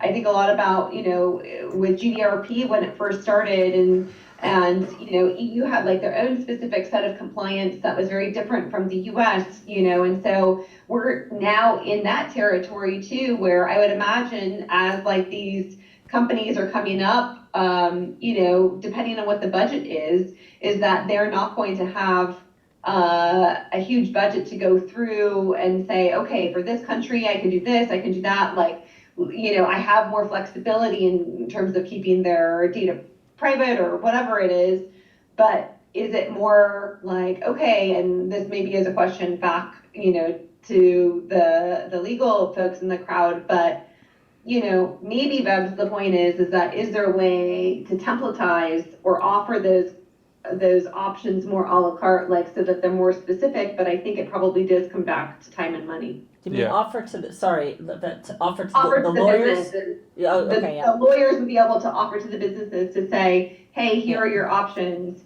based on like a global perspective. Like there are personas. actually 23 layers of compliance if you want to be in all of these different territories, and you do have that flexibility in terms of how you create it. But then I think back to that point is, from a business perspective, then you have to be so incredibly well set up to go with that person's shift if they say, you know what, I only want 1 out of 93 points to follow me, wherever. I think, I don't know, it just becomes kind of messy. And there could be tiered layers of personas and users, though. So Yeah. Customer A, B, C, D, E, F, G, that would be packaging up potentially. But I don't think make it a smoother legal. I don't think the question is for ICO. I mean, ICO, we went. No, it's not for ICO. Yeah, because we had a chance, being a startup, bootstrapped. I had an option, and this is a real story. All the deals in sports media are done, starts September, at least in cricket, and we finish up in December and January, right? I had a choice. Either I sit with the team of lawyers to do compliances, or I go and do deals, right? And it's a make or break, like your revenue is everything when you're a startup. In the end, we end up doing the right thing. Time will tell if that was the right thing or not, but we spent 4 months of our highest deal closing time with lawyers trying to figure out compliance, right? Because, we'll see where that takes us. But that's me, but I don't think the question is for me. The question is for platforms like the big social media platforms, ginormous, because we are not even a speck of what Who X are is. nowhere near you, by the way. Yet. So coming from that point of view, I mean, I can only see when, Google CEO, he was put in the big seat and he was asked these questions, like, if I have this phone, and if I take it to Muki, will it track where I am? And nobody was able to answer, right? That was the question to Sundar Pichai. Can you go ahead and give the users answers to all that? And here is where I'll play a bit of devil's advocate. If I give you all the personalized option that we will turn your personalization off, you will not have a freemium model available. What does that mean? You will not have any free services whatsoever. That means every time you try to sign up to your Facebook, X, every time you try to download an app to test it, you would have to pay upfront. Are you ready to be in that world? And because there was a time, App Store, there was no freemium model and everybody had to pay for everything, even to download the app, right? So at the cost of this, people have agreed to it and they have forgotten what they have got. And then they are now going back and saying, well, we want everything free, but we don't want to give anything in return. It's very, very clear. ChatGPT, £25 a month, it tells you we will not train your data. We will not use your data to train you if you pay £25 a month, right? How many users are paying £25 a month? Millions. out of? Billions and jillions. There we go. But you can also erase your cookies. So You can also I don't not think save it. there is, it's possible for business to exist that exists today and widely consumed without this trade-off. That's my honest opinion. We need to come up together, and this is boil the ocean scenario, that regulators followed by lawyers, followed by technologists. That has happened. It has never happened in the history of IT so far. If it's going to happen, great. But three giant part of this planet needs to come together to be able to solve it, and I'm not seeing any traction over there. Right? You could also flip that around. The technologists and like us in the hot seats and living it are helping push those agendas towards. Catherine, I'm managing director at Amici. I think there was maybe a simpler question in there somewhere that I just wanted to try and address in terms of transparency about AI use in media creation in general, not just the kind of personalization element. So the good news is you don't have to wait 5 years. We are kind of working at that intersection of legal, regulation, distributors. We work directly with production companies, and there are emerging standards around what needs to be explained in terms of AI use and where it's been used in production, what you're seeing on screen. It is something emerging. We're trying to bring everyone together to kind of create a unified standard. I'm happy to talk about it kind of after this. But I think there were some interesting points around, the conflation between the need and desire of people to have entertainment, information, and connection. And at the moment, it's all a big mess on social media. Everything's muddled together. It's all about optimizing the algorithm, and those things kind of mush together in order to get more followers and get people engaged. But I think across industry, there's actually going to be a much clearer delineation between those things, because there's a huge pressure, for example, on any kind of factual production to be disclosing when AI is used, because there's, like news, for example, there's already a lot of standards around that. And even as, generated news anchors start to get out into the world, there at least is some understanding that people want to know that they're receiving that information from a generated news anchor. Similarly, with all the sports piece, there's part entertainment in there, but it is about knowing the actual score or knowing what the actual players are doing. Now, you've got all of that kind of stuff. At the same time, you've got shows like Non-Player Combat. I don't know if anyone's heard about this, but it's essentially a type of survival show, but it's simulating people in these survival contexts. So it's not real people. You're seeing people get chased by bears and be on the brink of starvation. It's not actually real people out there. So there is a desire for that as well, and that is squarely in the entertainment camp. It's not about the fact that it's real people, it's that people want that kind of entertainment. So I just kind of wanted to, put that out there. No, it's good. It's great that's kind of bringing things full circle, really, to our discussion around production. But I think that's a great point of, again, what you guys are doing at Amici around, production companies claiming responsibility. This is use of AI. This is just like, an animation. You'd build an animation studio at the end of the credits. What's Aardman. What's, the Disney or not. It's not going to claim to be real people. Like the farcity and the entertainment is coming from people pretending that it's all real, and then people like believing it. But do you think that there'll be a time where, every production company around the world and studio will have to do that disclaimer, made with AI? Scenes 75 through 900. That's a fake location. That's this, it's tools. It's driven by audiences at the end of the day, right? I mean, you don't have to disclaim at the moment when something is VFX. But then at the same time, there was a long period of time where any kind of historical reconstruction had to have reconstruction, because people weren't used to seeing it. So it's a hybrid, really. I think it will be interesting too to see, as people create their own content for themselves, it's not so much about creating a personalized thing and putting it out there. It is people creating their own content that they know what's That's age of AI slop. And there was like a big article on that. Using the tools, I suppose. Yeah, but it's still slop. It's still slop because, but I think, like I said, VFX, like you'll have reams and reams of people credited working on any Marvel film or DC film or things like that, or pretty much Avatar, that like even that franchise too. So thanks. Catherine. Thank you. I think there's one there. I'm Rajiv, I'm a data consultant. My question is, just addition to what, do you think there are adequate laws safeguarding the consumer at present, or do we need more laws going forward? So, so is there adequate governance at present? So what is your opinion? Protecting people. Pardon? Protecting people, you mean? Yeah, protecting people, because there is so much of, as you said, responsible content. Do you think that there are adequate laws to produce and govern the responsible content? No.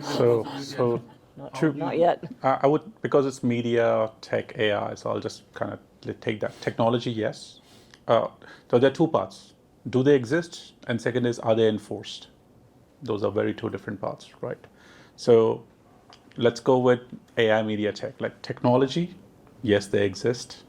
Media, yes, they exist. AI, they're just getting started, right?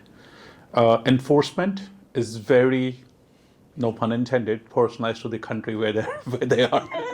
So enforcement is very, very different. I mean, I was lucky enough to be, I lived in different geographies on the planet at different times, and the enforcement is very different depending on where you are. So it's AI out of this tech, media, and AI. I think AI is the one that is least governed, and thanks to a lot of work that everybody is doing over here, there is a lot going on.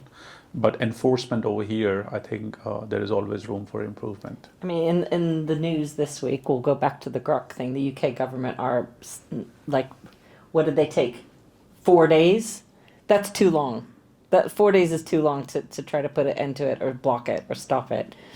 You know, or even right. Thank you, sir. Thank you. Take the day off, lawyer. Thank you. I mean, that's exactly it. Again, I'm just going to repeat myself. I've been banging on about this for many, like the platforms need to take responsibility for their customers. A broadcaster will take responsibility for the content. A newspaper will, a magazine will take pride in authenticity and, you know, that integrity of a journalist, integrity of the content producers, integrity of, you know, and really what that's doing is showing respect to your audience and your fans, and that's protecting the people.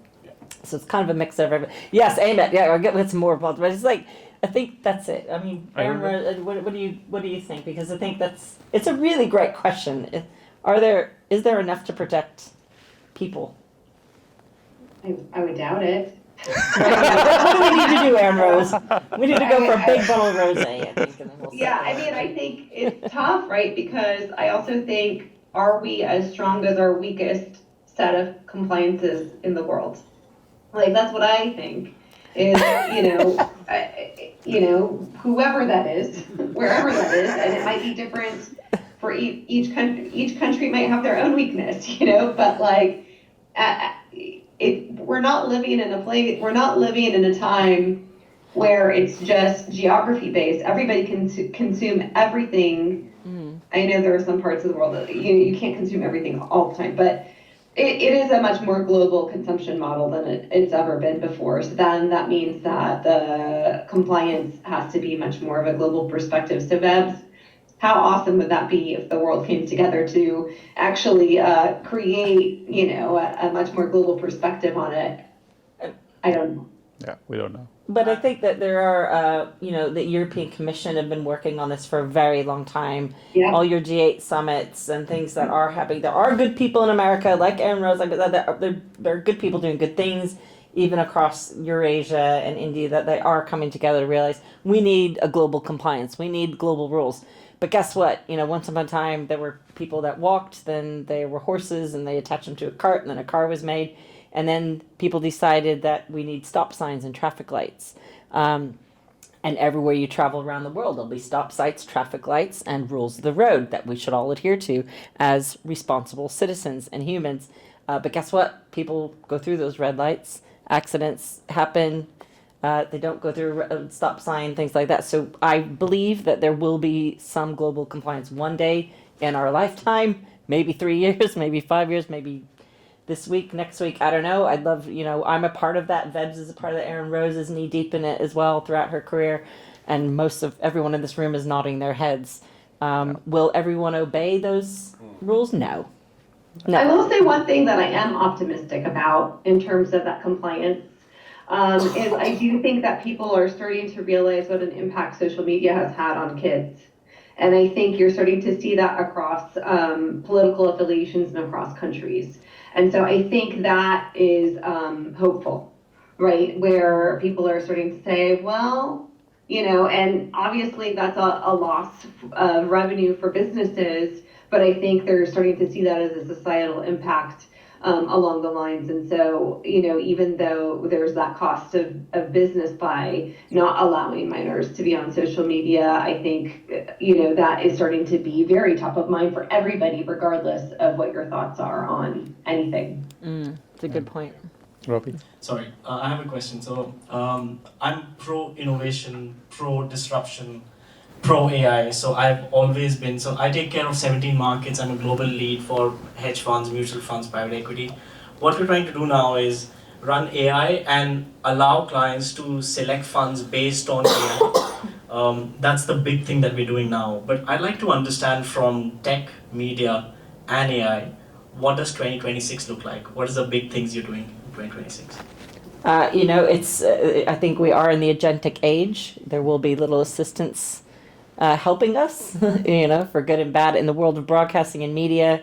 Being built. I see a big, more people paying attention to ethics, responsibility, compliance than ever before. So I'd like to see a spike in that. Definitely around personalization, content creation, but using these tools for, to make, again, the rise of thinking about the audience and thinking about the human connection. And there's a big paper that came out, was that today, The Human in the Loop, or recently? And I thought, this will be a nice read. It's really academia, da-da-da. It was like, that was like I thought it was 14 pages. It was 148 pages, sir.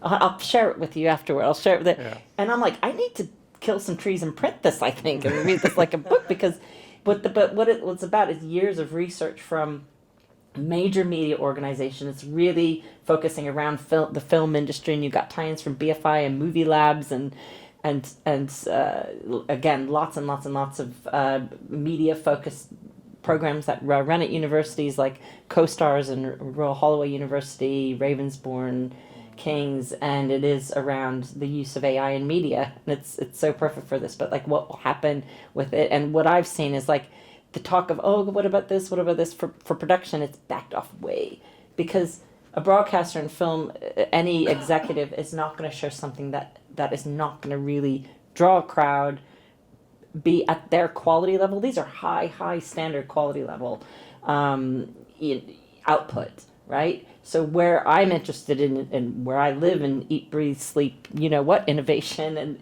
it is seeing where these emerging companies are coming in and how that can fit in and learn from the bigger picture and vice versa, and across the board, and be doing, learning from each other. And it is like, I think, the year of collaboration more than ever before. What do you think, Febs? You looked like you were I'm really because, sad for a second. No, I'm listening to you. Do you need a fluffy panda, Febs? By the way, I love fluffy panda as well. Real ones, not AI. No, both. No AI slot. What Muki is not saying is, IBC, as we talked about, it's the biggest convention. A lot of technical papers, a lot of innovation gets submitted, which cannot be disclosed until February to Muki. So she kind of knows what's going to be produced next year, in a way, at least in Europe. So I think she's going There's kind a of pub giving. around the corner. I'm really good. Yeah, so she's kind of hinting, because what happens is all the media communities and corporates, they come together and they submit technical papers and what problems they want to solve, what innovations they want to do in IBC, and all that gets a big release in February. So if you are interested, go to IBC Accelerator. Yeah, where you will see all the innovation. But from my point of view, I think we spoke about distribution. There is a constant research in terms of how quickly you can distribute a content, right? From the point of time, and I'll take football, aka soccer, as an example. We have the data. Players are wearing smart jerseys. There's a football. We all know that there's a chipset on football and everybody in the swing, right? So the amount of data that is being captured is ginormous. I was in Alpine F1, Ferrari 1. They send 65,000 data points per second per car across the planet. That's 4 petabytes of data in weeks. That's ginormous, right? But when F1 is on track and they are trying to gather all that data, and they're trying to get, they basically told us that they're trying to capture 1/100th of a second And in order to do that, there's a whole team sitting in distribution, in the analysis. The speed of data that card is throwing 65,000 data points per second, going to the room, being able to analyze that and come to a decision, right? The journey used to take months, then it took weeks, then it took hours, then it took days. Now they're trying to get into seconds. So ability to make decisions and speed of data travel to be able to process in that is going to be a big mega trend in my opinion in 2026. And this is where the giants are coming in. Like you have 6G, people are playing with 6.5, 7G. I mean, I think Mike knows more that about that. But ability to have the processing, the AI, where the event is happening. Right? Latency too. Latency, yeah. Everything So you are trying to. We are in seconds. So somebody told me there is a speed of light restriction right now, and they are talking about, without breaking the speed of light, how do you kind of get away to that barrier so that at least you can compute. So the data cannot be traveled at speed of light because you have fibers, but how do you compute so the only interpretation of data is transferred because the amount of data you're transferring is lower? That still needs to be complied, though, on what that data is with each franchise and sport and everything. Yeah. So it's the same data that too. you're getting, but the way you're going to get it. So the speed of information and what it means for you, I think, is the biggest trend that I'm seeing. Yeah, and I just want to interrupt there. Every CEO in the chip industry I'm talking to right now is talking about edge computing, and we have a session on ambient computing coming I saw up. that. So everybody's wanting to do this now, exactly what you said. Yeah. Every panel I moderate, every CEO I speak to, they're all talking about edge AI, edge intelligence, doing it on the sensor, processing on the sensor, putting models specific to what they need to get out of that on that sensor. And I'm happy to share some projects that happened about 3 years ago that were doing just that. Like we're working on Edge, and Erin Rose is a part of that too. Yeah, Erin Rose. Verizon, Vodafone, like we were doing some location-based extended reality with an augmented reality game, things like that too. And I want to kind of like just rephrase what I said around major studios and broadcasters using AI. They're using it with more thought, and the output that goes in is quality over the quantity. And we're just going to like keep saying that again too, rather than, hey, let's just make a bunch of ads that do this, because who are they listening to? The audience. That tells them that looks like crap, or that I don't believe it, I don't want to watch it. It's easier to switch off than ever before. I want to hear Erin Rose on this because Verizon business, I mean, come on. When you look at us, by the way, can you see us like talking to you? Is this like I see you from like the audience's perspective. Okay, so it feels like you are on the panel with us, like on stage, but it is very fun. You're like 75. And then sometimes I get a view of the audience. Yeah.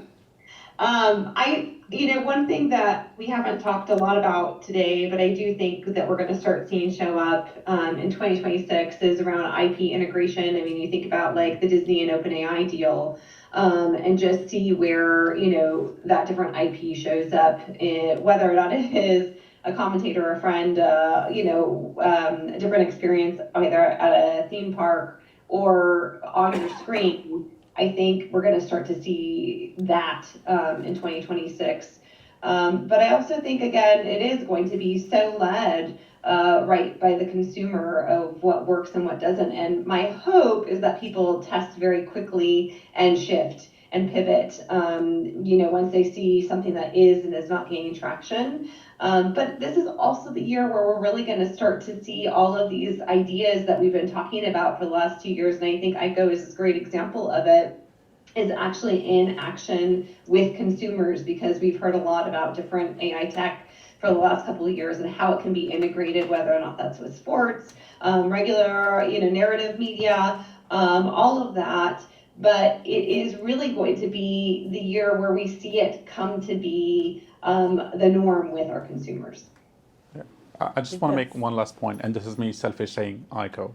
What we are doing on that is the cross-pollination of IP, like sports. Anybody remember AOL? Yeah. So AOL was one of the first chat where you can go and you can talk to people on text. There are people, but yeah.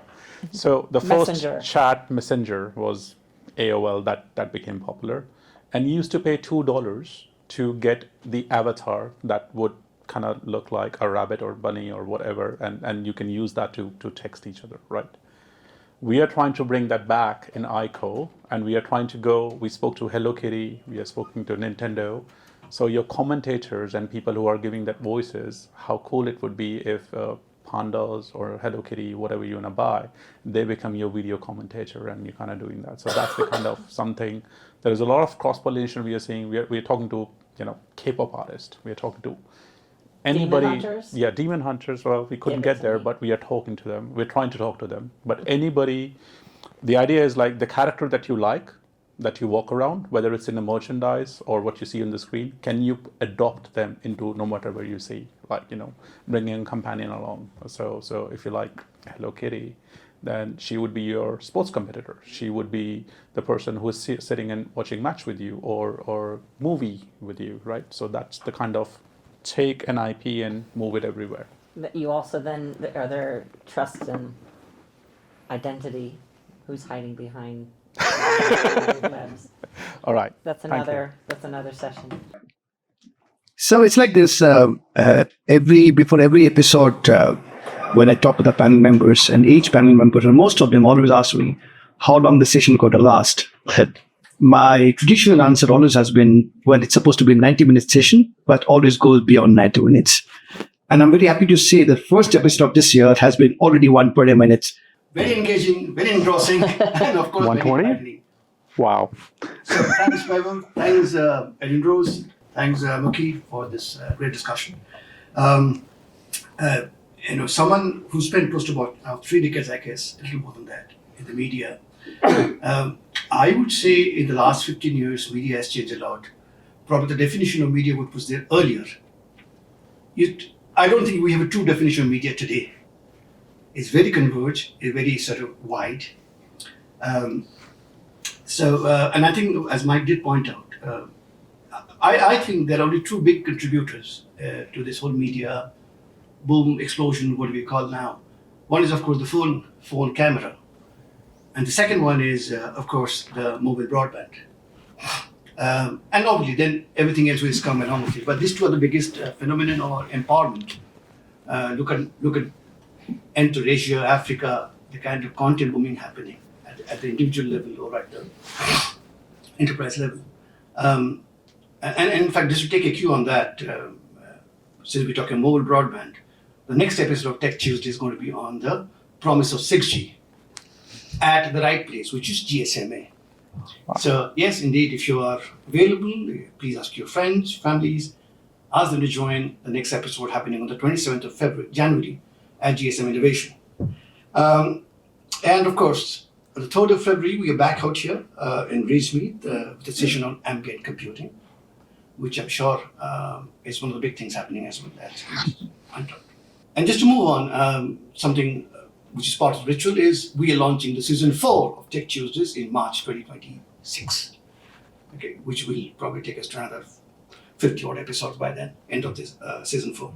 So thanks to each one of you for joining out here. Please stay back for your bites. Our set of volunteers will help you and sort of capture your thoughts and reflections to this episode.